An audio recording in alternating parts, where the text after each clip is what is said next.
Listo. Ya estamos grabando, ya se está dando acceso a los participantes.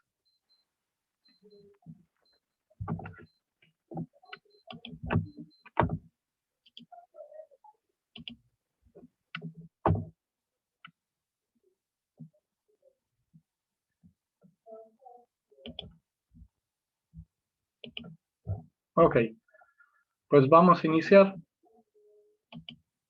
Buenos días, les doy la bienvenida una vez más al simposio Intercambios entre la psicología y las ciencias sociales. Mi nombre es Felipe Patrón.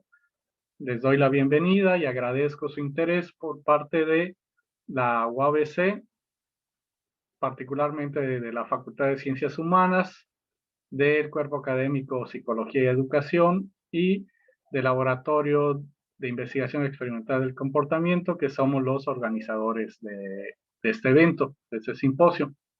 Hoy tenemos la colaboración de la ponente, la doctora Margaret Rangel, que nos va a estar platicando de temas muy interesantes.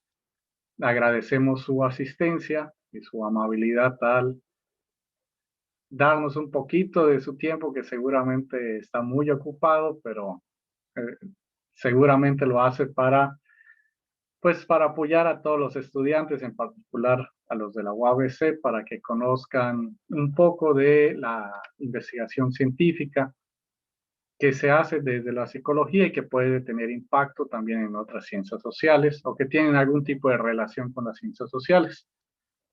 Muy bien, antes de iniciar, quiero recordarles que la dinámica en la que vamos a estar trabajando va a ser la siguiente.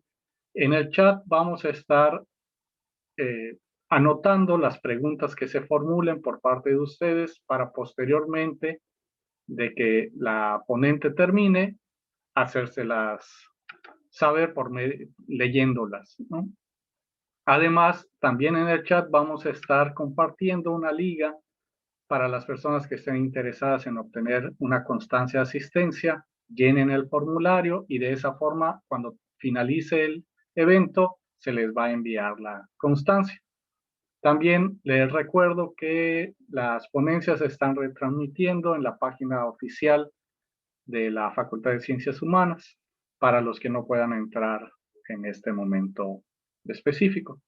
Bueno, entonces, antes de iniciar la ponencia como tal, el doctor Mauricio Ortega nos va a hacer el favor de leer una breve reseña de la trayectoria académica de la doctora Rangel. Si nos ayudas, por favor, Mauricio.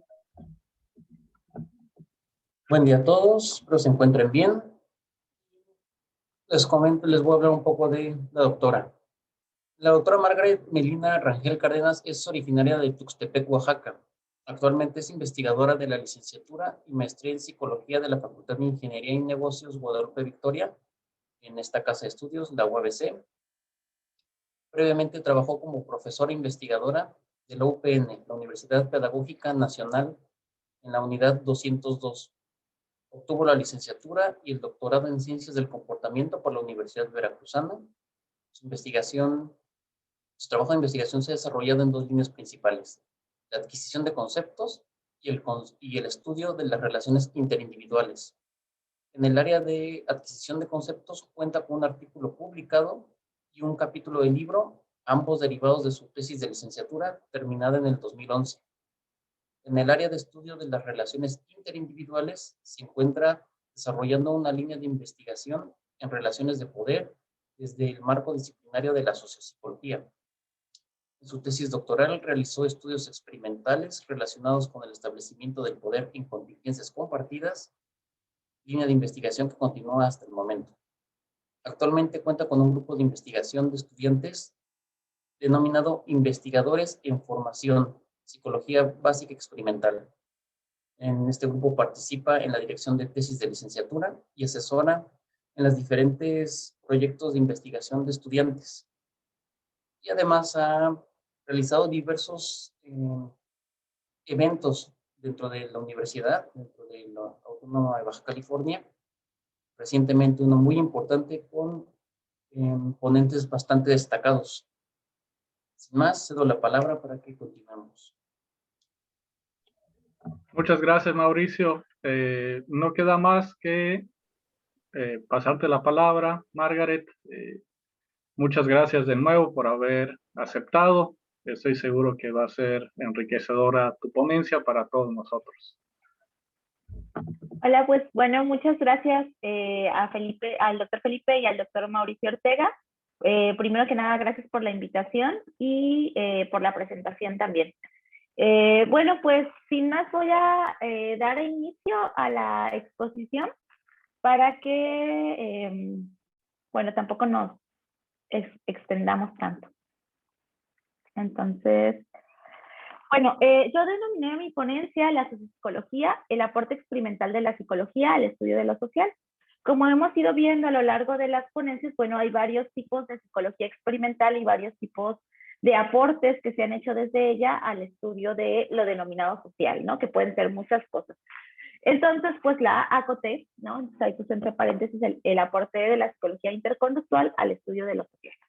Y básicamente me voy a centrar en eso.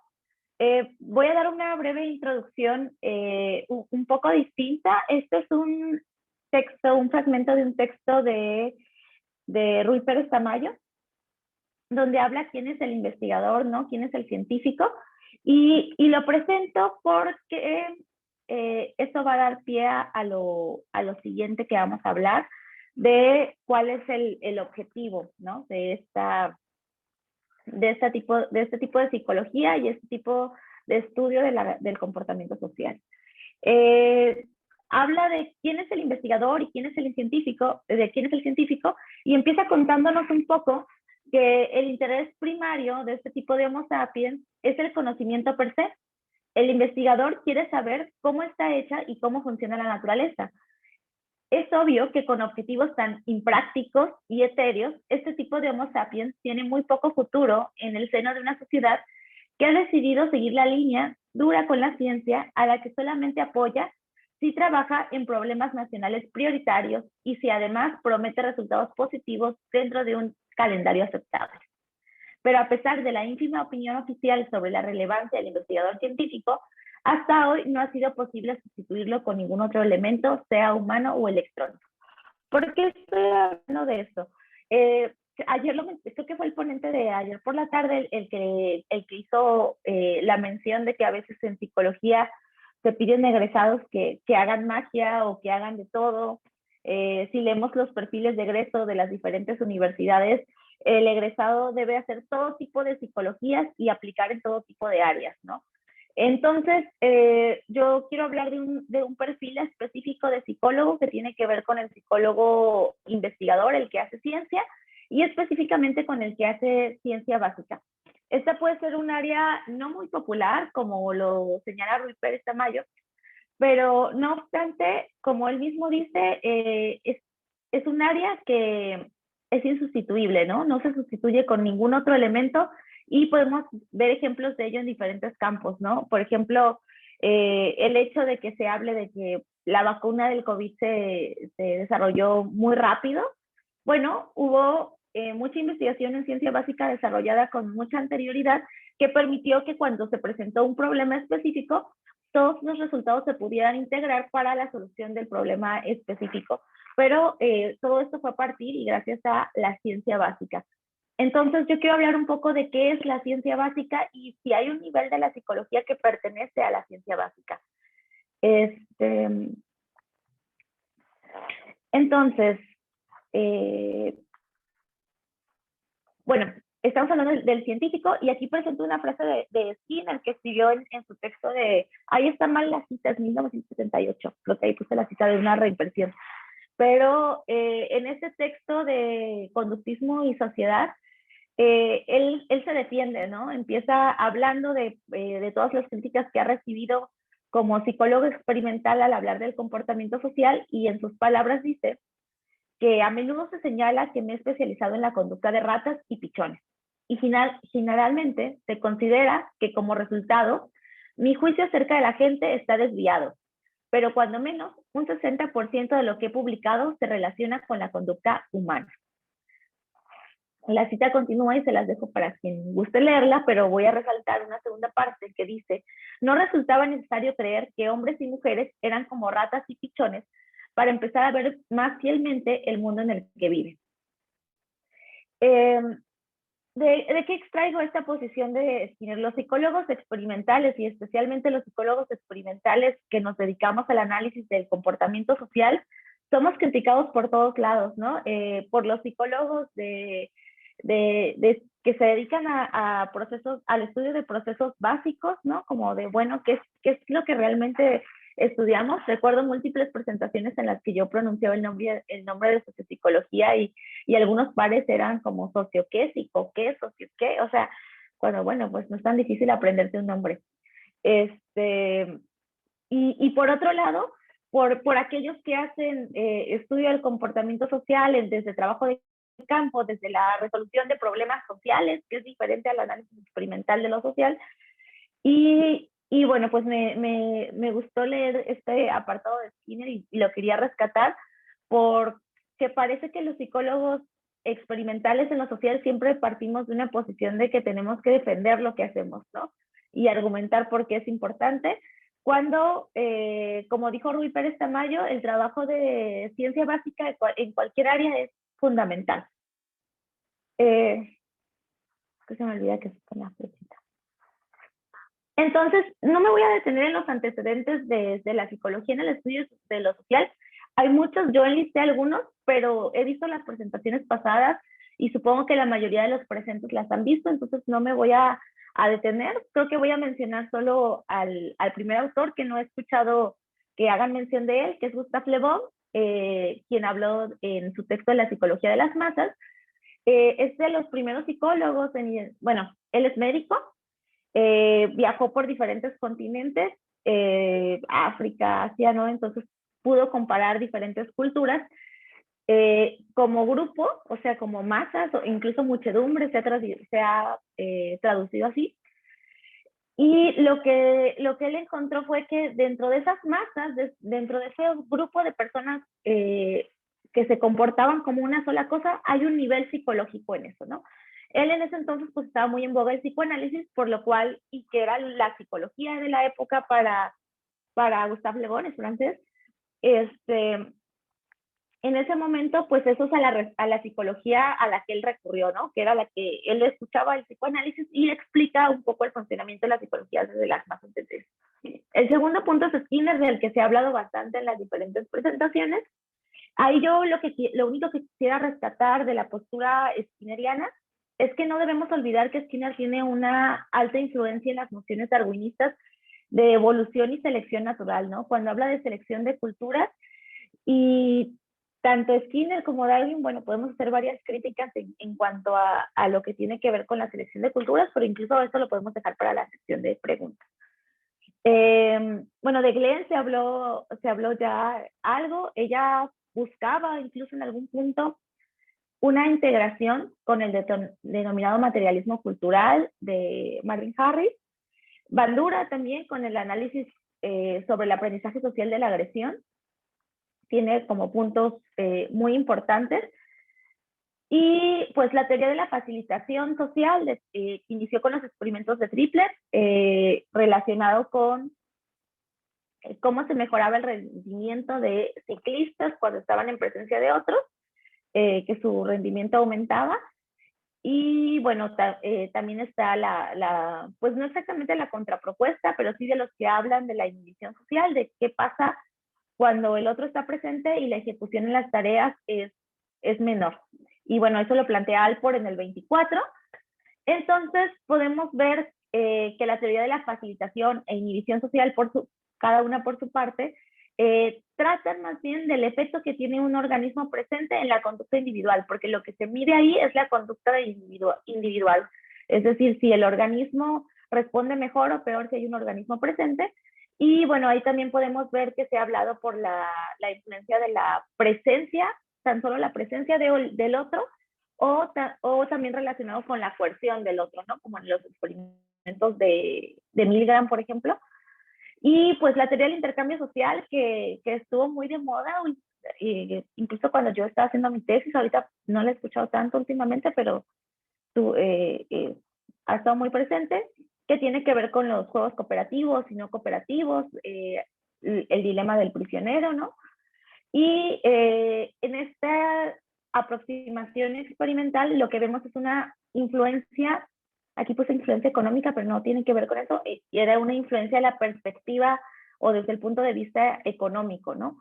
Y yo los pongo aquí y en cada apartado destaco ciertos puntos porque van a ser retomados cuando presente la propuesta de sociopsicología, y como es una propuesta que no es que surja de la nada, sino que surge de varios antecedentes en el estudio experimental de lo social, que podemos rastrear fácilmente si nos damos a la tarea de leer y adentrarnos en la temática. Y bueno, aquí está el representante más importante de la psicología en México y el iniciador de este proyecto de sociopsicología, junto con colaboradores como el doctor Francisco López, la doctora Nora Rangel, la doctora Lisbeth Pulido y Eduardo Sánchez Tapia. Bueno, nos habla, Rives siempre ha defendido una posición científica de la psicología y cómo la psicología puede estar al nivel de otras ciencias básicas, como son la biología, la química, y distingue distintas estaciones del conocimiento. De eso vamos a hablar ahorita, pero primero vamos a ver qué es para él, o qué podría, incluyéndome, qué es la psicología como ciencia básica. Tiene que tener un horizonte empírico que esté perfectamente delimitado, es decir, nosotros tenemos que tener claro qué es a lo que denominamos psicológico para poder hablar de la psicología como ciencia básica. Y eso solo depende de una formulación consensuada de un objeto de conocimiento compatible con los criterios y modos en que operan las demás ciencias. Sino que además, y esta parte es importante para lo que vamos a hablar hoy, requiere que dicho objeto de conocimiento no se justaponga o sea reductible a los objetos de conocimiento de otras ciencias ya bien establecidas. ¿De qué quiere decir aquí, no? Primero, nosotros como psicólogos tenemos que tener claro, desde la teoría que quieran estar, pero tenemos que tener claro cuál es el objeto de estudio de esa teoría particular. En este caso del interconductismo son las relaciones funcionales entre organismo y ambiente. No es el organismo, no es el ambiente, es la relación funcional que hay entre los dos. Y bueno, que este objeto de conocimiento no se justaponga ni se reduzca a algunas de las disciplinas limítrofes, como podrían ser la biología, por un lado, o la ciencia histórico-social, para poder establecer relaciones transdisciplinares y multidisciplinares, ¿no? Entonces es por eso que era importante, antes de presentar la propuesta, identificar en dónde estamos parados y cuál es la aproximación, ¿no? Es una concepción de la psicología como ciencia básica con un objeto de estudio claramente definido. Sabemos que hay muchos tipos de la psicología. De hecho, Rives en este artículo del 2009 nos presenta 8 paradigmas mínimos de la psicología. Yo incluso podría encontrar, no sé si cuenten como paradigmas porque no se han considerado dentro de lo que se denomina psicología científica, pero en fin, hay muchas psicologías y él propone que dejemos de hablar de la psicología como una ciencia y empecemos a hablar de las psicologías, ¿no? Ya que los objetos de estudio de las distintas teorías o propuestas teóricas son tan disímiles e incompatibles entre sí que no tiene sentido englobarlas dentro de lo mismo, y eso se ve claramente cada vez que se intenta formular un plan de estudios o cada vez que se intenta hacer trabajo colegiado entre psicólogos. Yo siempre les digo a mis alumnos, junten a 3 de sus profesores, los que ustedes elijan, háganles la misma pregunta y van a obtener 3 respuestas distintas, ¿no? Entonces, bueno, la psicología como ciencia básica va a tener como objetivo primordial, tal como lo dijo Rui Pérez Tamayo, el conocimiento en sí mismo. Lo que nos importa es conocer la naturaleza, cómo funciona el mundo, independientemente si este tiene un valor adicional como es la aplicación. No significa que no se pueda llegar a aplicar lo que se descubra ahí, pero no es el objetivo último. La ciencia básica busca extraer las variables relevantes y funcionales que intervienen en el fenómeno de estudio de las circunstancias particulares. En tanto esto se separa del lenguaje ordinario para crear un lenguaje técnico. Nosotros como científicos no podemos hablar al mismo nivel de los problemas que habla alguien que no haya estudiado psicología. Esto es, pues es impropio y a veces me parece que un poco hasta antiético, ¿no? Si tú le prometes a un estudiante de licenciatura que se va a formar como psicólogo y sale hablando de lo mismo con lo que entró, pues bueno, ahí hay un problema y puede que no necesariamente sea de la universidad o de los profesores, sino es un problema propio de la disciplina. Entonces, esta disciplina debe tener un lenguaje técnico, es por eso que vamos a tener ciertos términos. Y la psicología, bueno, la ciencia básica también permite tener el conocimiento general para después ajustarlo a situaciones particulares, lo que yo les mencionaba. No es que nunca vayamos a regresar al mundo y hacer algo por el mundo. Skinner también tiene una preocupación, como todos los que hacemos psicología social, y la escuché en algunos de los otros ponentes y me llamó la atención porque es una preocupación histórica, que qué pasa con el conocimiento que se obtiene del estudio del control del comportamiento social, ¿no? Cómo este puede ser mal utilizado.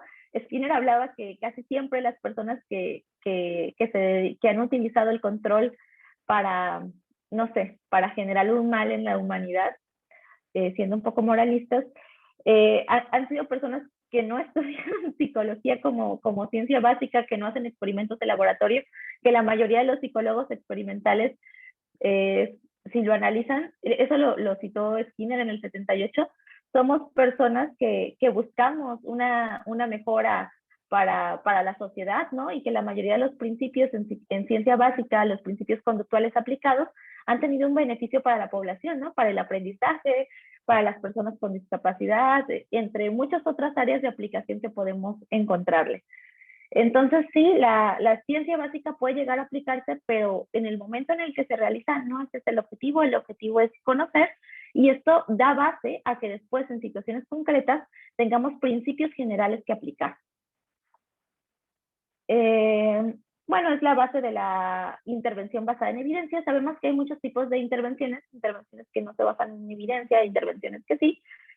La ciencia básica es la base para aquellas basadas en evidencia y que son, pues, digamos, un poco más formales. Y además, otra ventaja que le encuentro a la ciencia básica es que permite tener un cuerpo teórico al cual recurrir en busca de preguntas, métodos y respuestas, lo cual no es un lujo que se puedan dar muchos psicólogos, ¿no?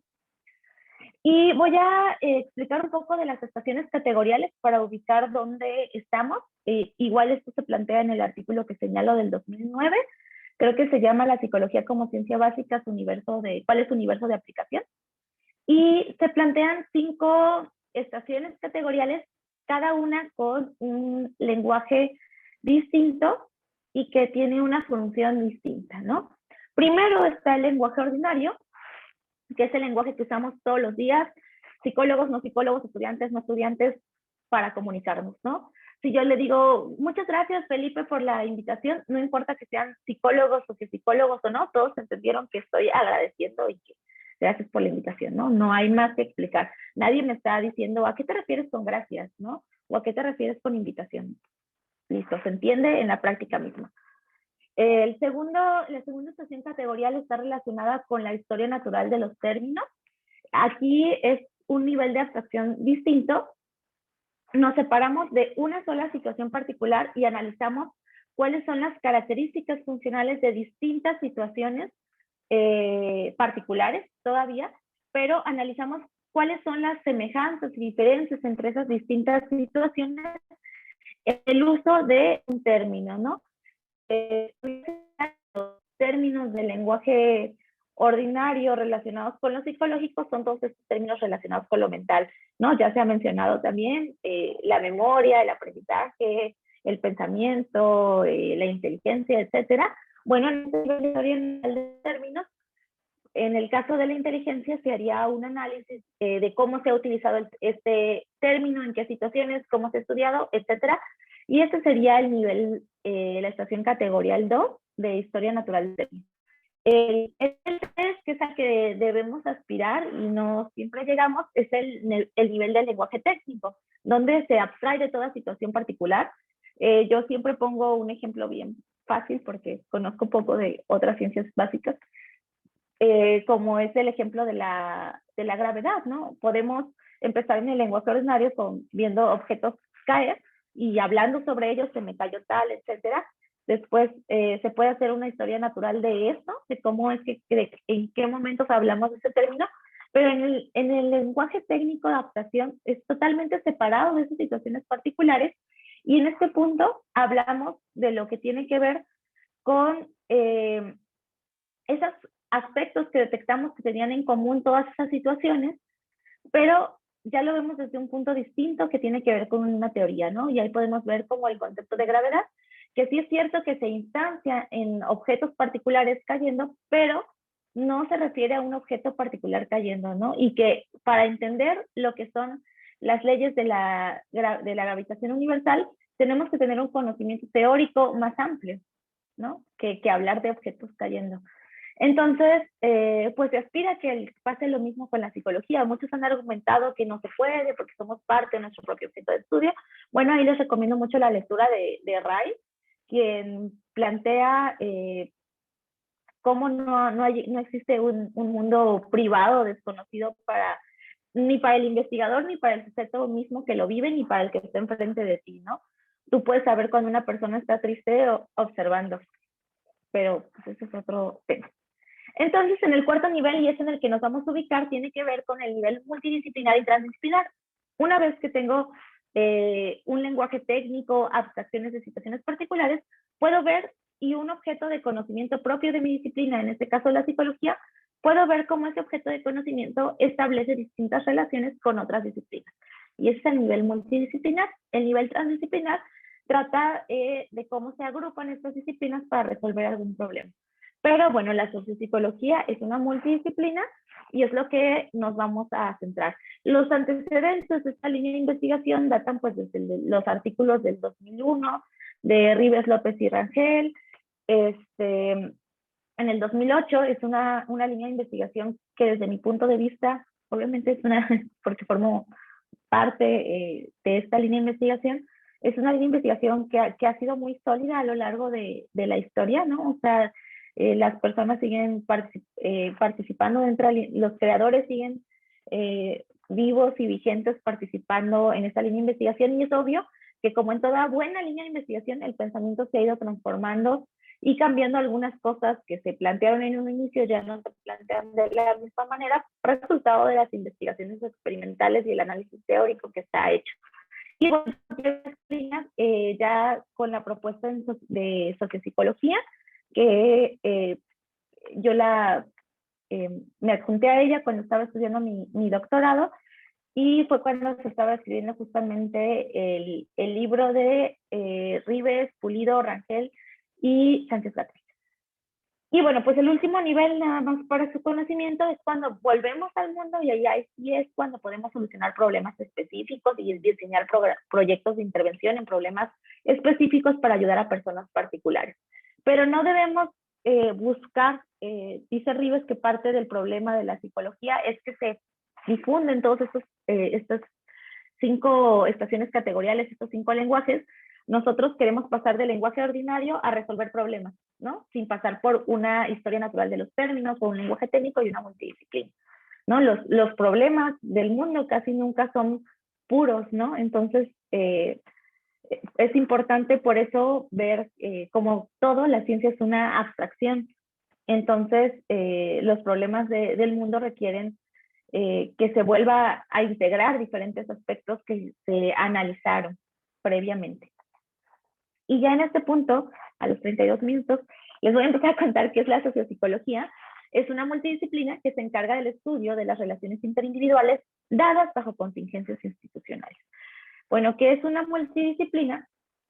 Es una disciplina que junta, una multidisciplina junta dos disciplinas distintas, ¿no? Que tienen objetos de conocimientos distintos para formular una forma nueva de resolver un problema de una de esas dos disciplinas.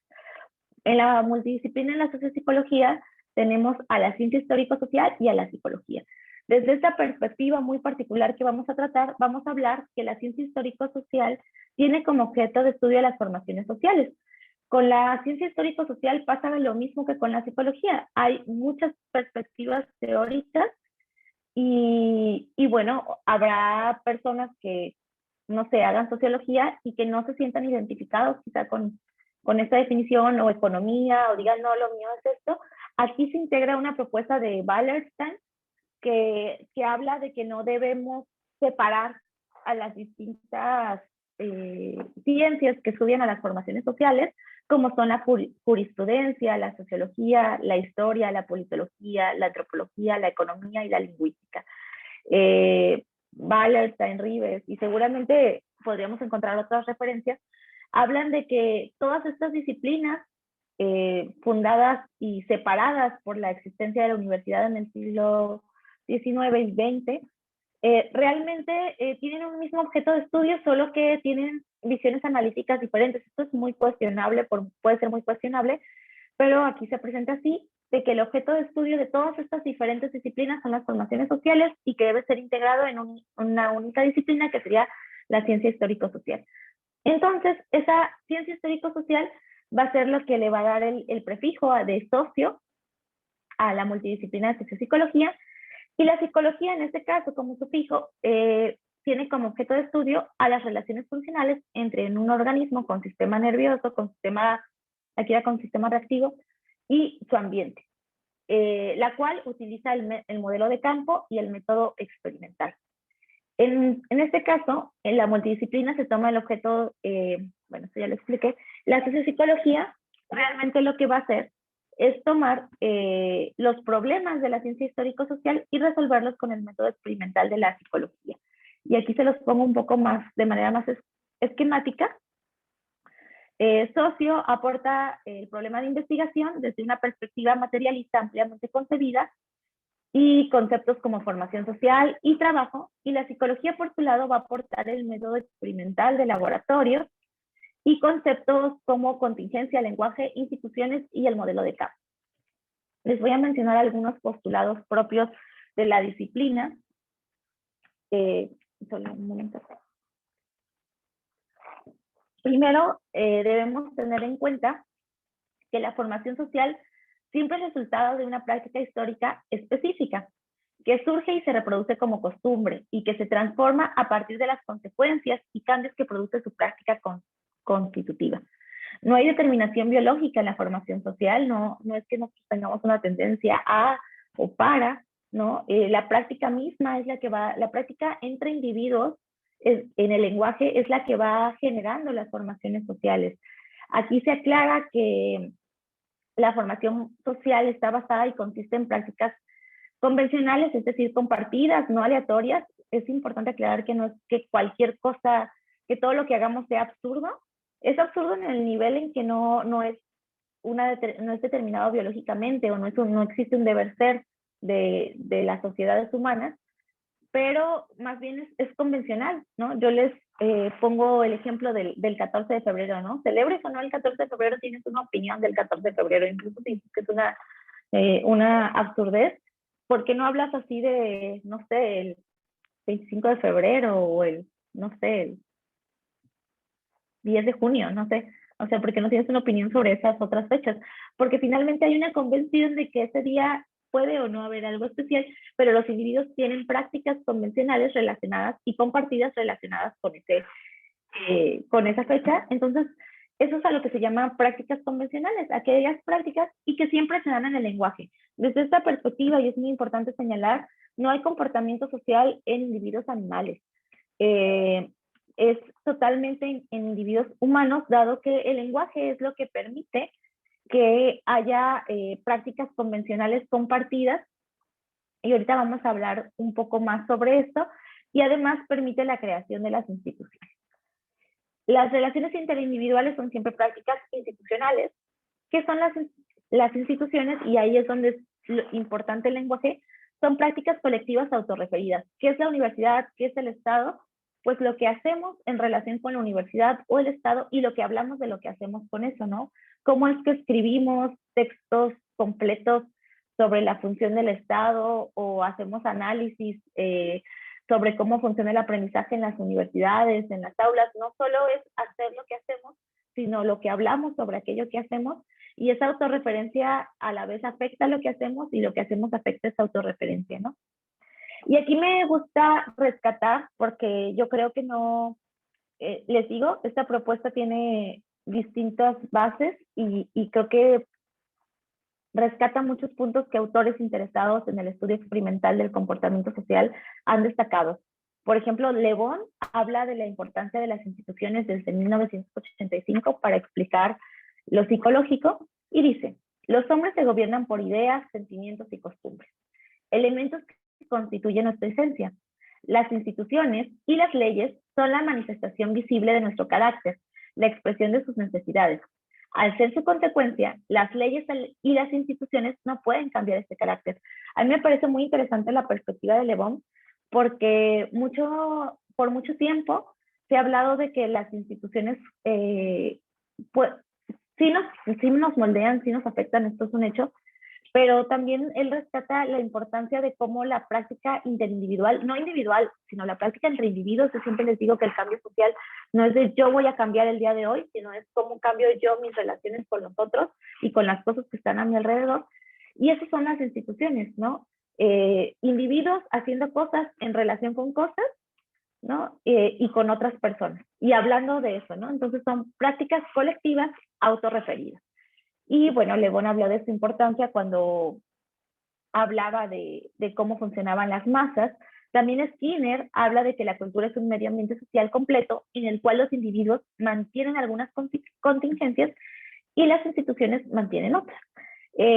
Por ahí podemos ver que hubo unos desarrollos posteriores de estas nociones, pero bueno, igual se remarca como algo importante en el comportamiento social la existencia de las instituciones, y las especies animales no tienen instituciones, las especies animales no humanas no tienen instituciones. ¿Cuál es la diferencia entre el comportamiento social humano y el comportamiento social no humano? En el comportamiento social de los animales no humanos, los tipos, ¿no? Incluso se habla mucho de las formaciones sociales en insectos. Ahí podemos ver que no hay lenguaje, y las especies tipo ya, por ejemplo, la reina no puede abdicar al trono si quisiera, ¿no? Como un rey en una sociedad de individuos humanos. Entonces, en las sociedades de insectos o en las sociedades, las denominadas sociedades animales, ese carácter es fijo, es estático, ¿no? Tu puesto en jerárquico, aunque sea jerárquico, en la comunidad es estático y es determinado por características biológicas. En las comunidades humanas esto no es así, todo tiene que ver con el lenguaje. Yo siempre pongo el ejemplo que sí, en un salón de clases el maestro es el que pone las calificaciones y si quieren las actividades, pero en ese mismo salón de clases puede haber una persona que sea fisiológicamente más fuerte que yo y eso no lo convierte automáticamente en profesor, ¿no? De hecho, no tiene nada que ver con eso, ¿no? Tiene que ver con qué, con las instituciones que forman, que dicen la Universidad Autónoma de Baja California que leyó, que yo cursé ciertos estudios, que tengo ciertos diplomas y que pues por eso puedo entrar y dar clases, y los alumnos responden a que es el maestro que les mandó la Universidad Autónoma de Baja California. De hecho, podríamos hacer el experimento de un día a un grupo de alumnos, ponerles a cualquier persona, sea profesor o no, a dar clases y responderían como si fuera su profesor, porque esto tiene que ver con las prácticas colectivas autorreferidas que son las instituciones. Entonces, ¿cuál es el nivel de análisis de la sociopsicología? ¿Qué estudia y qué no estudia? Por un lado, estudia las relaciones entre individuos y no las formaciones sociales. Las formaciones sociales, como son ciertos tipos de Estado, el capitalismo y todo eso, no es nuestro objeto de estudio, ¿no? Ni una formación social de una comunidad determinada tampoco es nuestro objeto de estudio. Solo las relaciones entre individuos. Estudiamos tipos de intercambios, sí.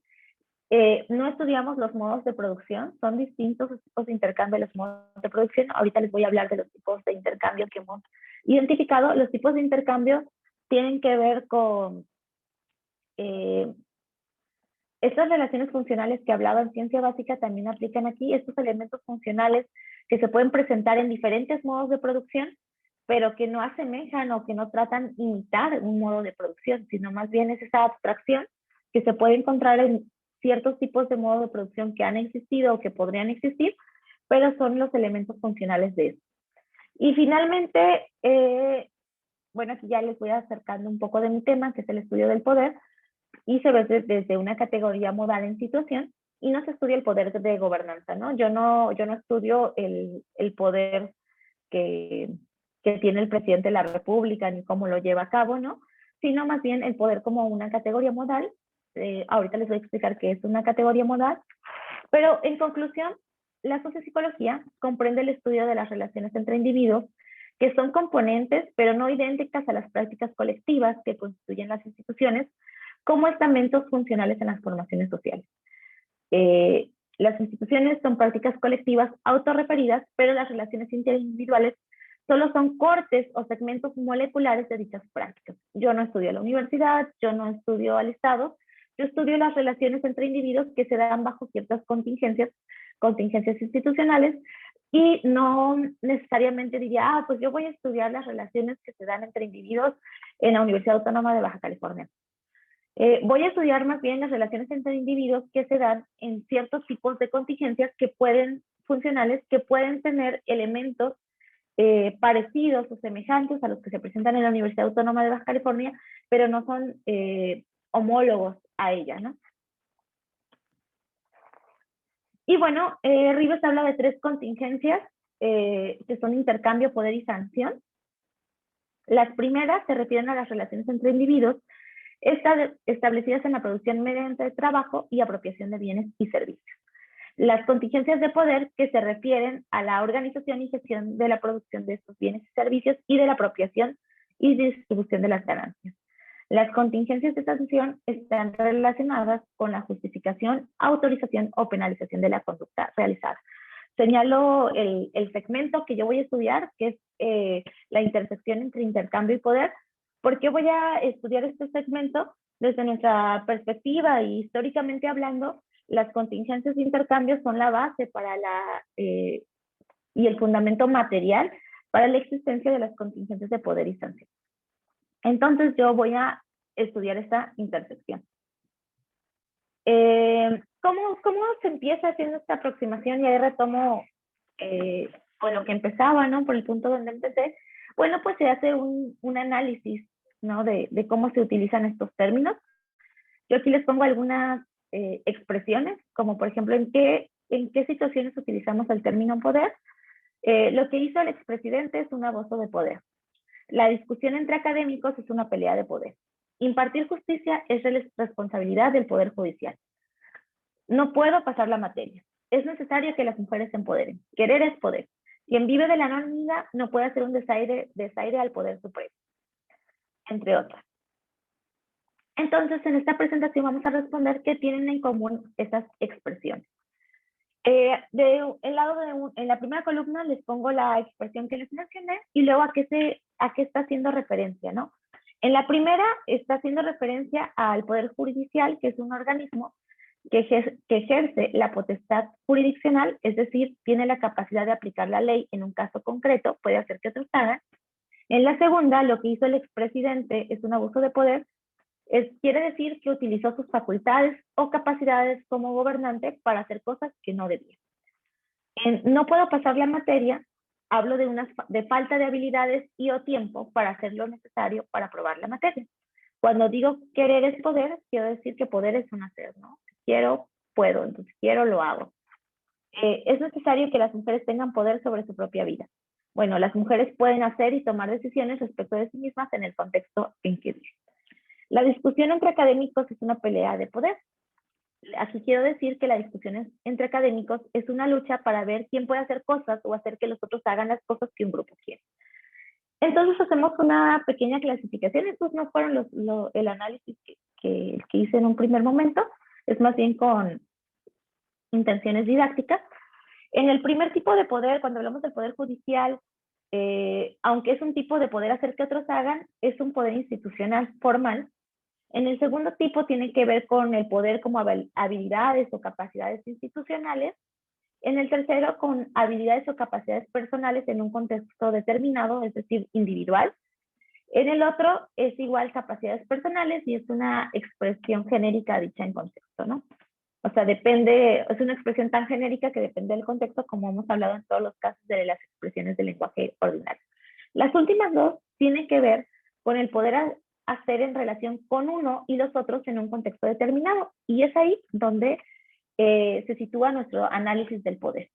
Cuando tiene que ver con lo que hacemos con nosotros mismos y con los otros en un contexto determinado. Ese es el tipo de poder que nos interesa estudiar. Y bueno, identifico 10 tipos de poder en la intersección entre poder e intercambio, en especial en el intercambio contributivo, que es el que voy a estudiar, y se los definiré a continuación. Los 10 tipos de poder son el poder hacer, incluso podemos ver la relación con, por eso lo subrayaba aquí, como si está relacionado el poder como una categoría modal. Las categorías modales tienen que ver con esas relaciones entre hacer y tener, ¿no? Entonces, ¿el poder qué es? Es un poder hacer, es poder hacer que otros hagan, poder hacer que otros no hagan, poder tener, poder hacer que otros tengan, que otros no tengan, que otros hagan y no tengan, hacer que otros hagan y tengan, hacer que otros no hagan y no tengan, y poder que hacer que otros no hagan y tengan.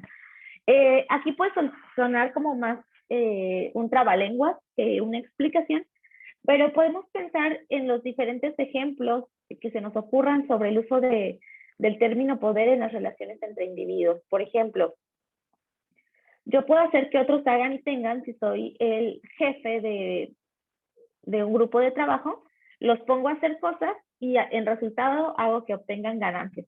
También puedo hacer que otros no hagan y no tengan, ¿no? Como es la limitación de ciertas políticas públicas, ¿no? Cómo aplican para que la gente no pueda hacer cosas y no pueda tener. O también puedo hacer que otros simplemente no tengan delimitando, ¿no? O sea, se puede ver mucho en los ejemplos de corrupción, ¿no? Yo puedo favorecer a algunos, es una forma de uso de poder, no está desvinculada, y finalmente, si lo concretas en relaciones entre individuos, finalmente alguien haciendo que otro no tenga o que no haga o que pueda hacer o no puede hacer, ¿no? Quien tiene mucho poder es el que tiene la mayor número de estas facultades. Este es un análisis que se hizo simplemente en el intercambio contributivo. Hay otros tipos de intercambios, entonces quizá haya otros tipos de relaciones de poder que puedan establecerse entre los individuos. Y señalo las que yo he estudiado hasta ahora, que tienen que ver con el poder hacer que otros hagan, hacer que otros no hagan y con el poder tener. Y finalmente con el poder hacer que otros tengan o no tengan en consecuencia. Aquí se identificaron 4 tipos de intercambio. Yo solo les voy a hablar del tipo de intercambio contributivo, que es al que responde el estudio experimental que yo hago, que igual lo voy a dejar para la sección de preguntas si es que a alguien le interesa. Lo importante para mí era presentar un poco la aportación de la sociopsicología.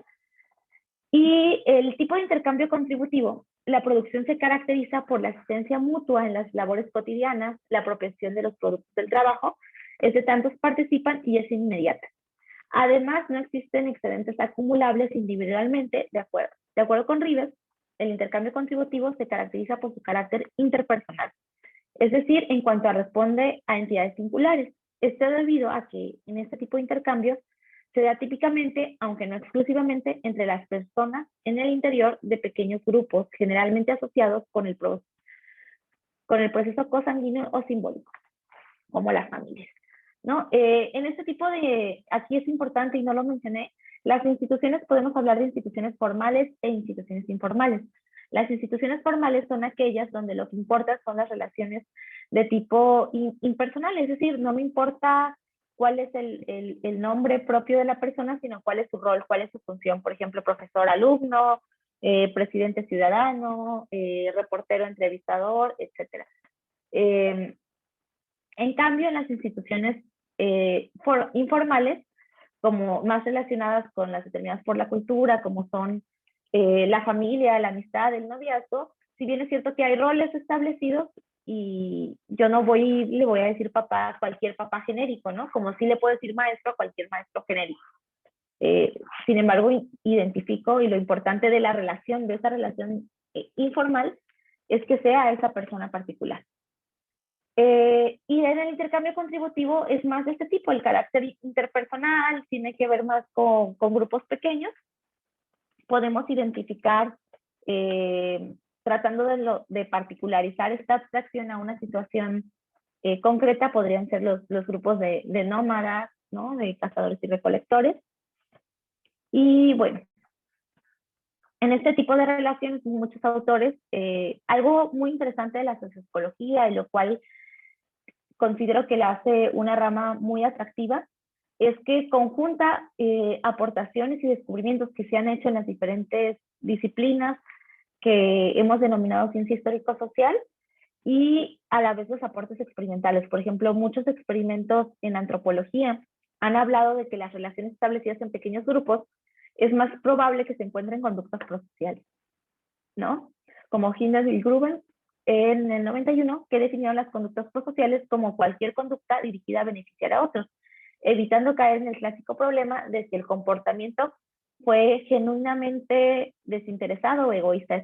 Los que nos dedicamos a estudiar el comportamiento social sabemos que hay toda una discusión sobre si, incluso Skinner lo señala, ¿no? ¿El comportamiento es verdaderamente altruista o es reforzado? Bueno, esos autores dejan de lado este problema y definen las conductas prosociales como todas aquellas dirigidas a beneficiar a otros, independientemente de si fue por una motivación altruista o no altruista, ¿no? Lo que ya les mencionaba, se puede hablar de este tipo de intercambio en comunidades nómadas dedicadas a la caza y a la recolección. Y Kropotkin es otro de los autores, mi autor favorito. Para los que no han leído La conquista del pan, si yo recomendara un solo libro, sería ese. En ese texto, Kropotkin señala que como el mundo se nos dice que los humanos somos casi que egoístas por naturaleza, tenemos grandes escritos al respecto, ¿no? Como Hobbes con el Leviatán, Rousseau mismo con el contrato social, aunque habla de una parte buena en la cual cedemos nuestro poder para llegar a acuerdos, etcétera. Kropotkin nos muestra lo contrario, ¿no? Y con ejemplos concretos, que es cierto que hay muchas conductas egoístas en la sociedad, pero pues son estos contingentes institucionales los que las favorecen y las promueven entre sí, y que ahí es donde radica el cambio, pero que generalmente nosotros podemos, y el mundo funciona, en especial el mundo capitalista que se jacta de ser individualista, funciona por todas estas conductas prosociales que existen, ¿no? Por ejemplo, instituciones completas como es la Cruz Roja, es una institución que me consta, vive de sus voluntarios, ¿no? Es cierto que hace una colecta nacional, no recibe fondos federales. Yo fui paramédico y la verdad, la gran mayoría de, no sé, una cuadrilla de 10, 20 paramédicos que hay, son 3 los que están asalariados y el sueldo es muy por debajo de lo que merecen, ¿no? Y puse este ejemplo porque Kropotkin en su época también hablaba de la Cruz Roja y ponía ese ejemplo y ponía el ejemplo de la Comuna de París. Él habla de que siempre hay que dejarle, siempre que haya algún problema, hay que dejarle la solución a los propios interesados, es decir, a los propios individuos, en vez de tratar de poner organismos reguladores. No, esto en general genera burocracia, y el mismo Skinner lo señala. Él habla de cómo debemos promover que el control sea más personal y menos institucional. Él pone el ejemplo de los vecinos, dice que cuando se habla de un comité, cuando tu vecino te está incomodando o molestando y tú hablas al comité vecinal o a la policía, ahí estás generando una contingencia bueno, yo diría contingencia de sanción, pero en caso de Skinner como una conducta punitiva indirecta, cuando lo mejor sería que la conducta punitiva fuera directa, ¿no? Cara a cara, y él dice que hay que promover esos enfrentamientos y esa resolución de problemas frente a frente, y bueno, pues de acuerdo a lo que yo he investigado, también sería lo mejor, ¿no? La resolución de problemas a nivel interpersonal. Y bueno, vamos a dar una definición funcional de lo que es el poder. Primero, aclarar que son las contingencias de intercambio las que determinan los límites y expresiones de poder, en tanto poder tener, hacer que otros hagan, que otros, bueno, todas las que ya les mencioné. ¿Por qué son las contingencias de intercambio las que delimitan estos límites y expresiones? Bueno, las contingencias de intercambio no puedo hacer o tener cosas en la nada, ¿no? Debe ser en una circunstancia específica, y las contingencias de intercambio son estas circunstancias específicas. Entonces, la forma en la que se expresa el poder es diferente en un tipo de intercambio contributivo, que es el que yo les he hablado, de grupos pequeños donde hay más conductos prosociales, a un intercambio retributivo no proporcional directo, donde hay excedentes, distribución de excedentes. La forma en la que se expresa el poder y se establezca el poder va a ser completamente diferente. Y es el tipo de intercambio lo que va a delimitar esas expresiones, ¿no? Lo que puedo hacer y tener depende de la circunstancia en la que me estoy moviendo. Y aquí viene esta acotación que yo hago, que es, no todos pueden producir lo mismo ni en la misma cantidad, y tampoco todos pueden apropiarse de la misma manera de los productos del trabajo. Estas asimetrías entre lo que los individuos pueden hacer y tener en la producción y las iniquidades resultantes en lo que puede tener son las que le dan sentido a las contingencias de poder como medio para perpetuar tales prácticas. Es decir, el poder tiene que ver con eso que los individuos pueden hacer y tener en la producción, es decir, en la contingencia de intercambio, y en las inequidades resultantes de eso que pudieron tener, ¿no? Como resultado de los productos del trabajo. Y lo que le da sentido a las contingencias del poder como medio para perpetuar tales prácticas, ¿no? Existen, el poder existe para perpetuar el status quo, ¿no? Para perpetuar cómo funciona determinadas contingencias de intercambio. Uno de los casos de la intersección funcional entre el poder de intercambio es la apropiación de los productos del trabajo. Aquí ya les estoy haciendo un encuadre para el experimento, no les voy a presentar el experimento, solamente si a alguien le interesan las preguntas, o sea, lo tengo listo, pero parece que no da el tiempo. No quiero, creo que quiero dejar más tiempo para las dudas. Entonces, bueno, yo detecté que uno de los casos donde se puede ver el poder, esta intersección entre poder e intercambio, es la apropiación de los productos del trabajo. Es decir, quién se queda con las ganancias o con los bienes producidos, ¿no? Esto ha sido, no solo lo dice Rives en su texto de psicología, sino muchos otros autores han señalado que la apropiación diferencial de ganancias, es decir, que algunos miembros, todos participamos dentro de una producción y que algunos ganen más que otros, es una muestra de dominación en la que se iguala el poder y la apropiación como una forma de tener más que el otro. Entonces, la apropiación es un concepto propio de la dimensión de intercambio, pero también es una muestra de esta intersección con el poder, porque muestra quién es aquel que puede tener más, ¿no? Que puede adquirir más, y no, les repito, no solo Rives y colaboradores lo han señalado, sino también autores como Foucault, Price, Kropotkin, Lulimicó y Weber.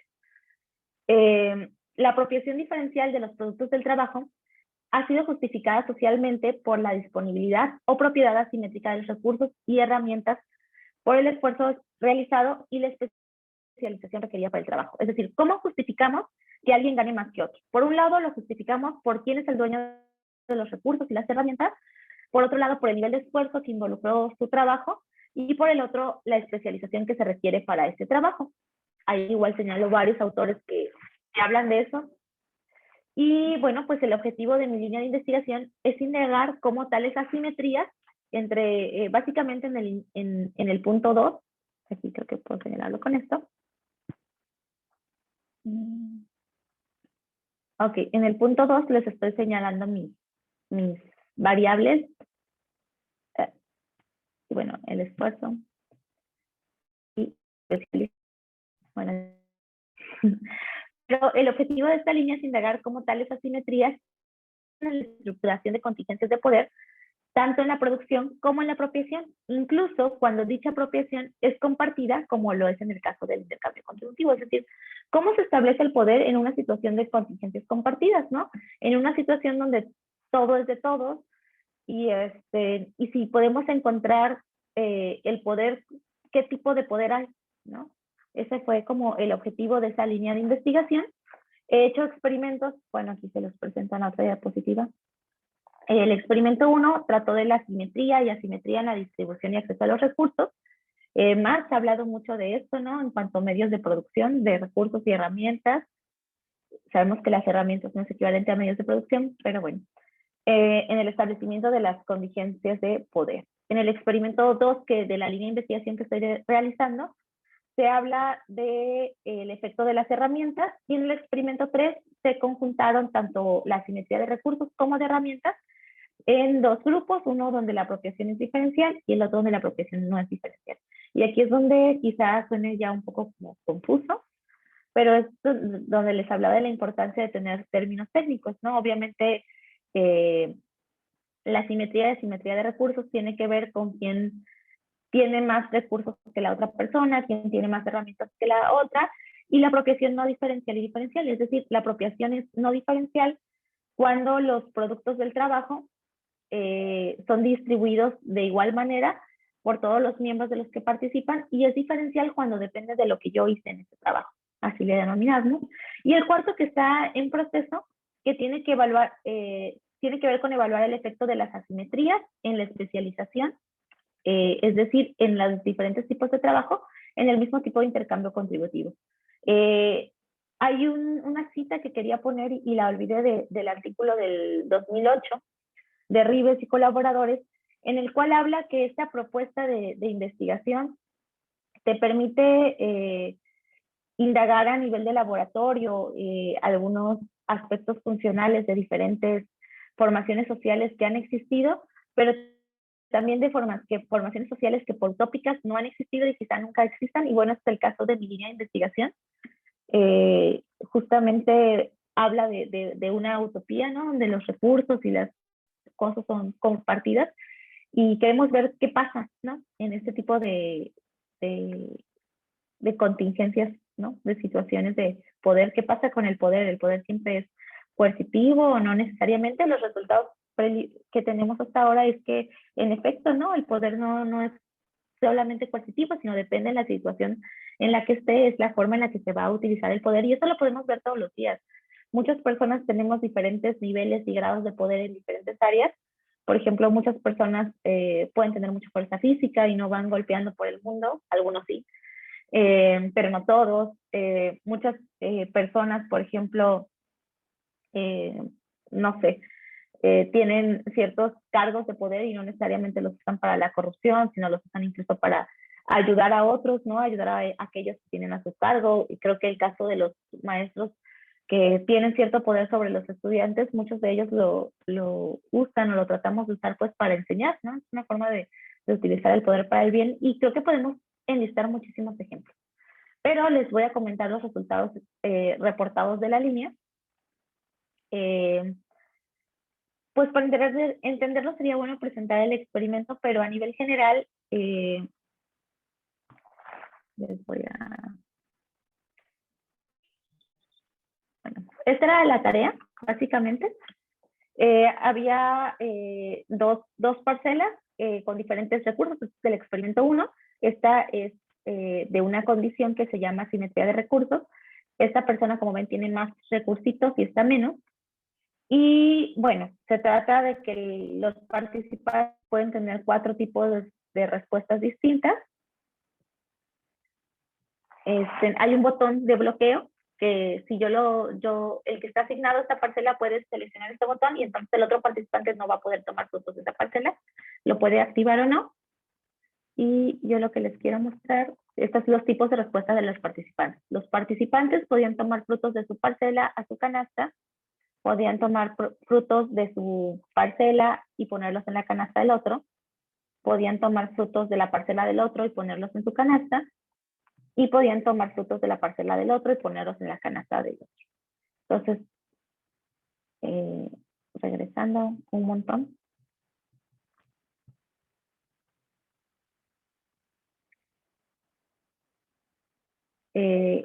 Uno de los descubrimientos fue que en los experimentos realizados hubo un número muy bajo de respuestas de bloqueo en todos los experimentos que se realizaron, aún en las fases de asimetría de recursos, es decir, cuando uno tenía más que el otro y el hecho de que tú acumularas más recursos en tu canasta te permitía ganar más premios.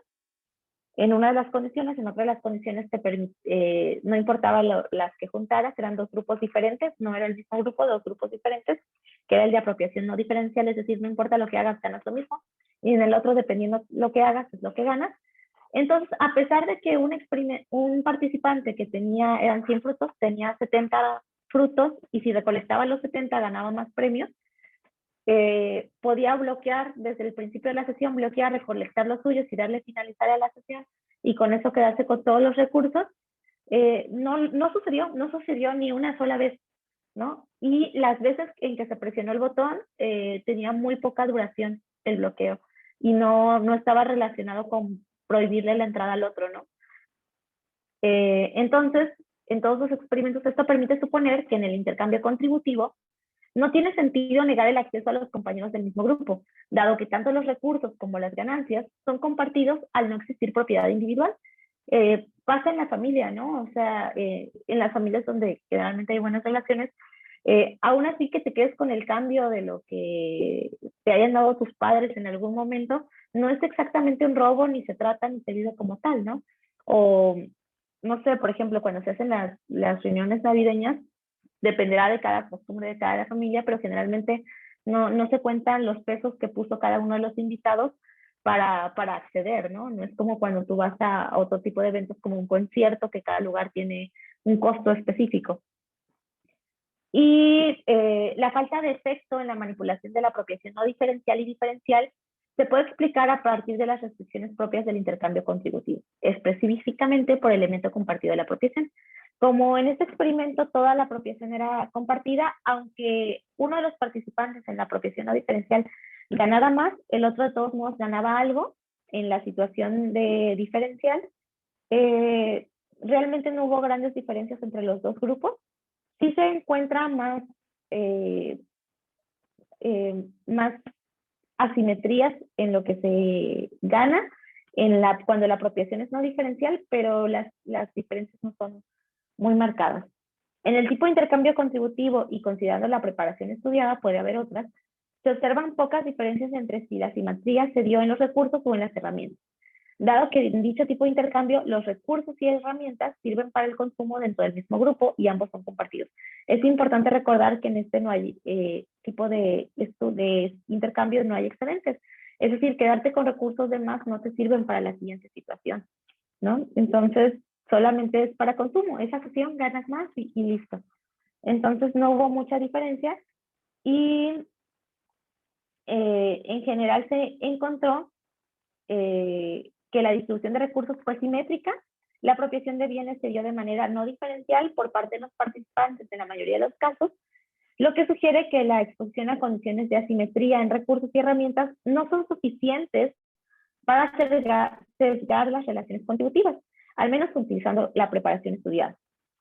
El mayor número de casos de asimetría en la distribución de recursos y en la asimetría de herramientas, en el caso de diferencial, fueron encontrados en el experimento 3, donde la asimetría se presentó tanto en los recursos como herramientas, lo que concuerda con la idea de que mientras más asimetrías existan en la producción, más inequitatividades se presentan en la apropiación. Es decir, mientras más diferencias le metamos, más variables le metamos a la parte de la producción, más inequitatividades vamos a tener en la apropiación. Esto lo menciona Lully y por ejemplo, muchos otros.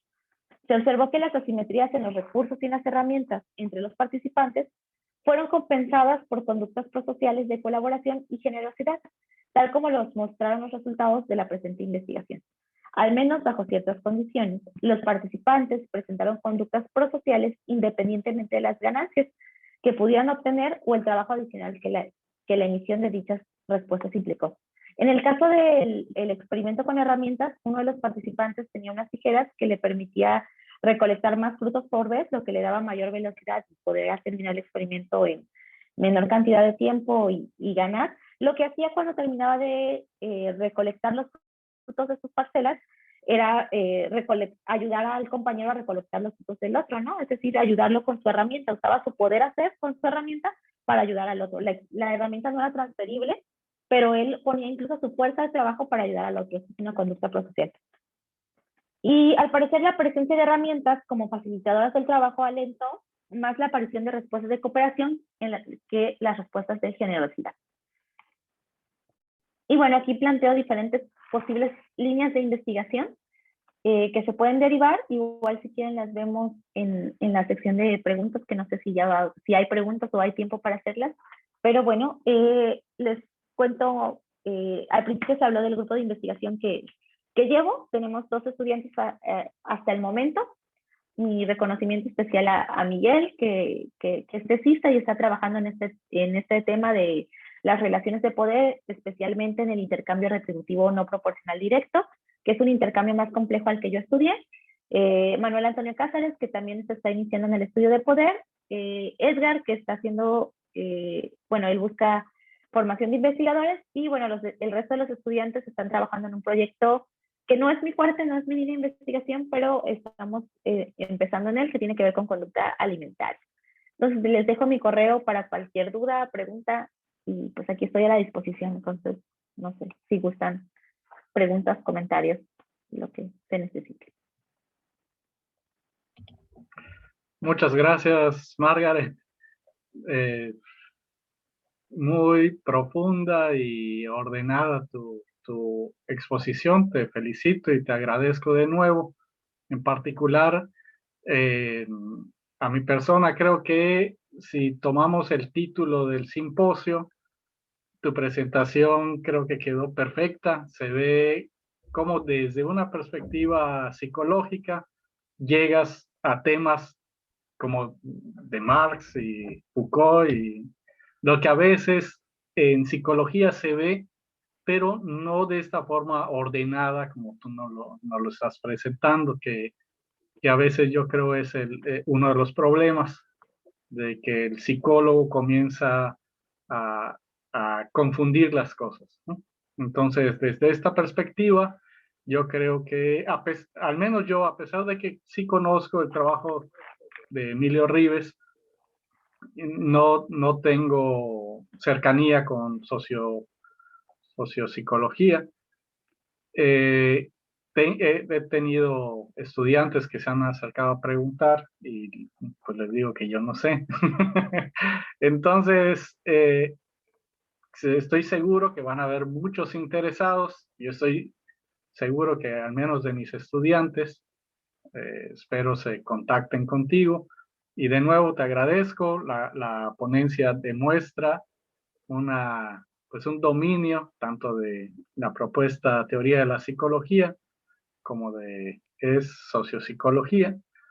Y yo tenía una pregunta, quería hacerte una pregunta, pero hay otras. Prefiero darles espacio a los estudiantes, y si queda un poquito de espacio, pues ya yo te hago una pregunta. Les recuerdo... Disculpa, bueno, pues primero agradecerte, antes de continuar, agradecerte los comentarios.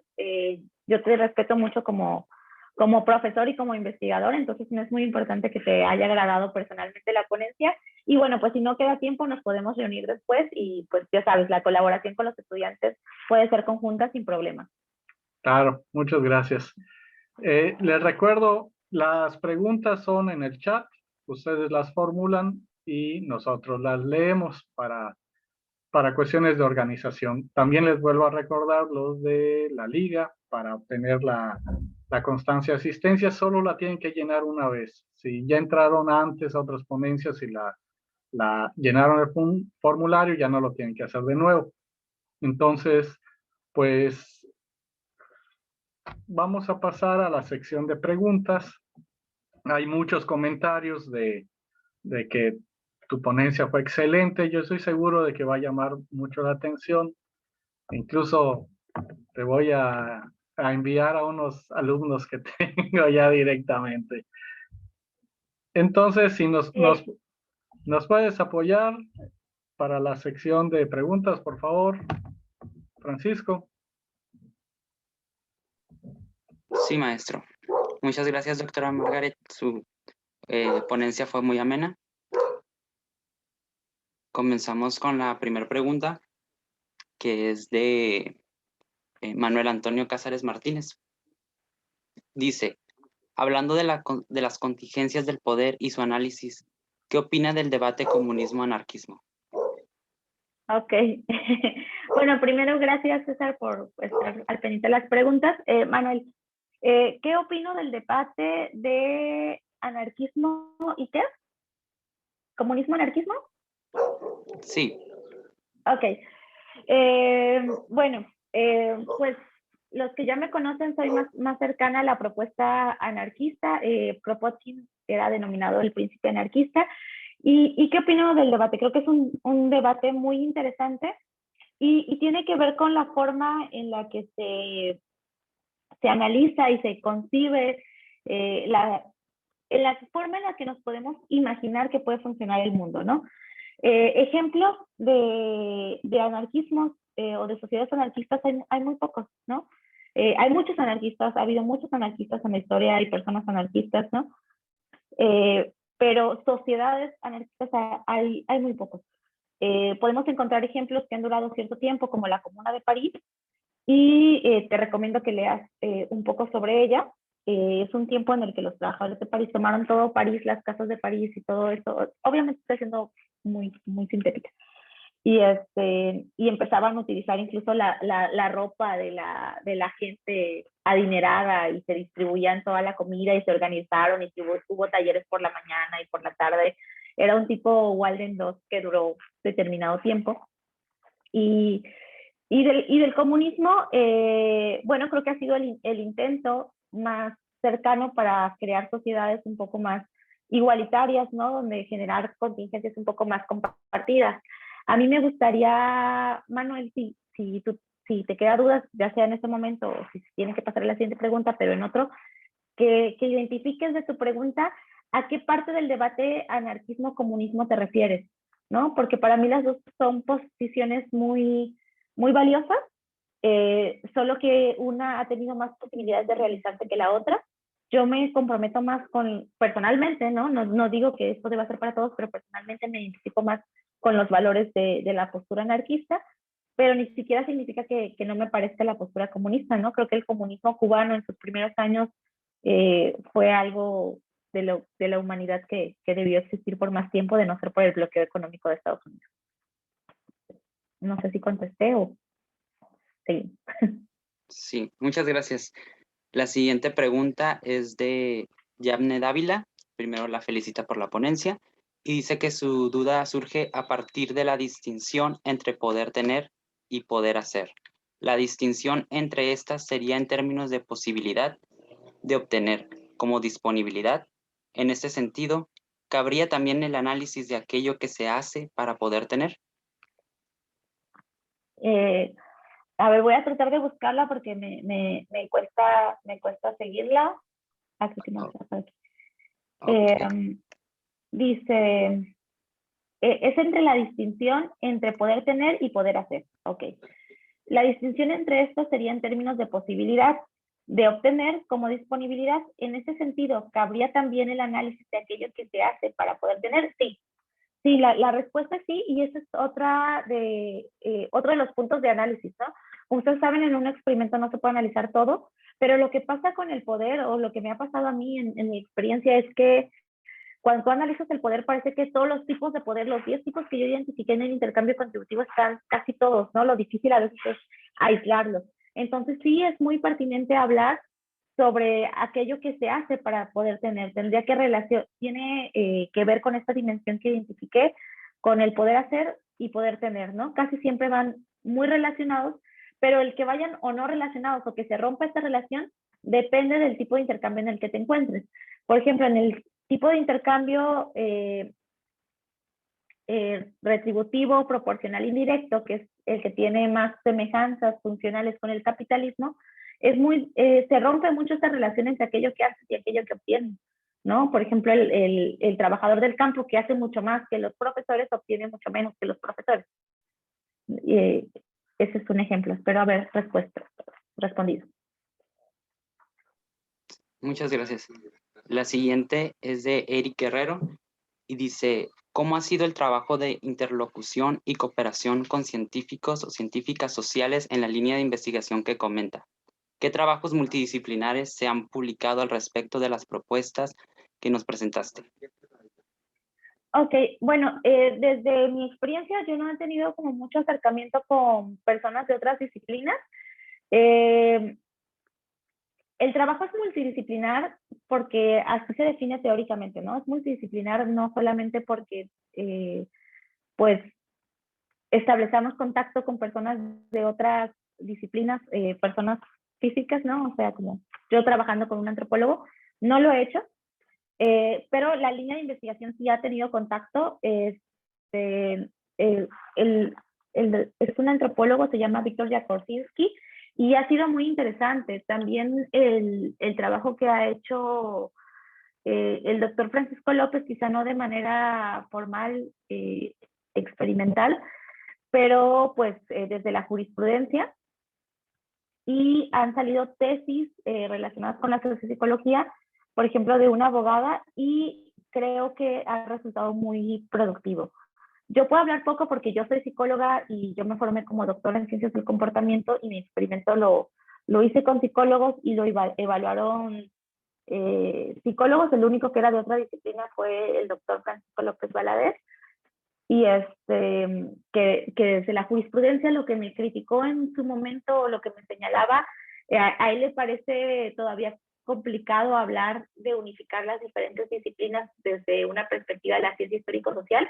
Él cree que hay muchas diferencias dentro de la jurisprudencia, entonces algo de lo que te puedo comentar. Pero, por ejemplo, mi compañera, la doctora Fátima Mérida, hizo un gran trabajo sobre las contingencias de sanción desde este punto de vista. Ella es abogada de formación y su formación le permitió más fácilmente identificar las variables propias de la ciencia histórico-social o de la jurisprudencia en este caso, para definir su experimento, y lo hizo de manera experimental. Y la verdad son estudios muy interesantes. De hecho, no sé por qué hasta ahora deberíamos también invitarla a que nos venga a dar una presentación, porque es muy, muy interesante. Y, bueno, decías que si están publicados. La verdad, los estudios publicados, principales estudios publicados, son en la dimensión de intercambios, y son de el doctor Emilio Ribes, la doctora Lisbeth Pulido y la doctora Nora Rangel, básicamente, con colaboradores, ¿no? Incluyendo. Perdón. Y en mi caso no he publicado aún, sigo pensando, pero espero este año sea el bueno. Espero haber respondido a tu pregunta. Buenas tardes. Tenemos otra pregunta de Bray Ernie Rojas. Comenta, en relación a la psicología social se ha escrito mucho y de manera muy dispersa. Pregunta, ¿qué autores o autoras o corrientes o escuelas de pensamiento rescata para la construcción de una psicología social científica? Muchas gracias. Ok, bueno, pues creo que en mi presentación dejé bastante claro. Primero, el libro de sociopsicología, creo que lo recomiendo no solo por ser el libro que presenta la propuesta, sino también lo recomiendo porque hay las referencias que tiene, las citas que tiene, es una gran revisión bibliográfica, ¿no?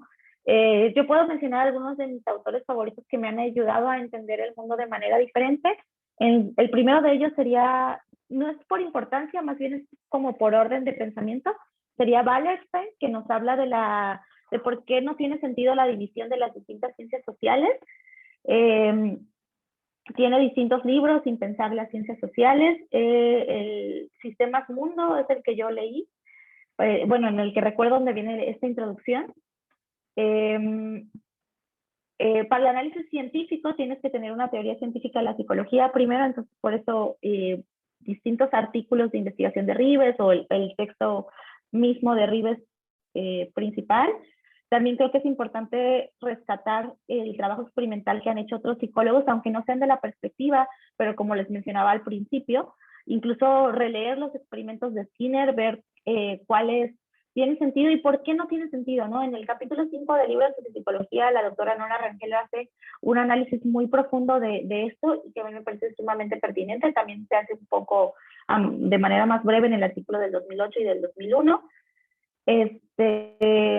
Y de la ciencia histórico-social, bueno, pues mi favorito es Kropotkin, sobre todo porque él me enseñó mucho de las contingencias compartidas y de cómo realmente el mundo está construido más de todo el conocimiento y todo lo que existe es de todos nosotros, porque históricamente ha sido construido por todos, ¿no? Incluso ahora, aunque podamos decir que alguien tiene más educación que otro, más dinero que otro, pues realmente fue gandallismo en diferentes puntos, porque las razones por las cuales se ha justificado que unos tengan más que otros son razones convencionales que, como dice Rousseau en un punto, alguien dijo este pedazo es mío y los demás se lo creyeron, ¿no? Entonces Kropotkin, pues Marx es indispensable, no sé, bueno, claro, Stalin, Samir Amin, que son economistas que hablan y analizan los distintos modos de producción de una manera diferente, ¿no? Por ejemplo, Samir Amin habla del capitalismo periférico, es decir, de cómo hay otros sistemas, otros modos de producción coexistiendo mientras existe el capitalismo. Entonces, ese serían otros de los que yo recomiendo. Y, por ejemplo, a los que les interesa el tema de poder, yo les recomendaría mucho el texto de Hannah Arendt, de La banalidad del mal.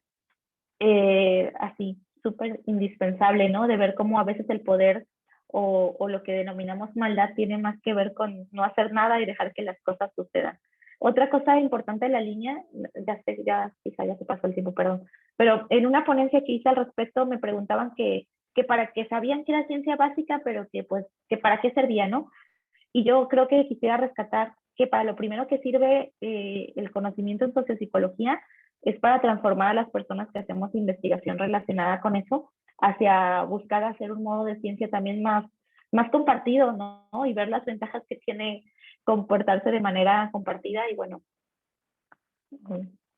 Entonces, igual si quieres escribirme y te interesa algún tema en particular, yo tengo muchos libros y tengo ya carpetas compartidas con estudiantes, entonces si te interesa te dejo mi correo institucional. Muy bien, pues muchísimas gracias, doctora Margaret. Allá está, dejó su correo por si quieren contactarla. De nuevo, yo así lo digo porque es mi criterio, pero estoy seguro que si las preguntas son genuinas, si no son preguntas que no sean genuinas, estoy seguro que la doctora les va a responder con todo el gusto. Está poniendo el correo en el chat. Y bueno, de nuevo, agradecerte por tu tiempo, por la ponencia, fue muy enriquecedora. De nuevo, incluso yo le estoy sacando mucho provecho porque no tengo cercanía a esa área. Y de nuevo, confirmo, estaba seguro al invitarte que iba a ser una ponencia estupenda y se confirma. Muchísimas gracias de nuevo. Y bueno, así terminamos la sesión. Ok, muchas gracias. Por ahí vi que quedaron algunas preguntas que supongo que por motivo de tiempo, pero reitero mi correo si gustan escribirlo y lo platicamos. Exacto. Muchas gracias por la invitación. Al contrario, muchas gracias por tu tiempo. Les recuerdo, ya para finalizar, hoy en la tarde tenemos ya la última ponencia a las 4 de la tarde con la maestra Marta Aguirre. También los invitamos a participar. Seguro va a estar muy interesante. Bueno, pues muchas gracias a todos. Gracias por su asistencia. Nos seguimos viendo. Saludos. Gracias.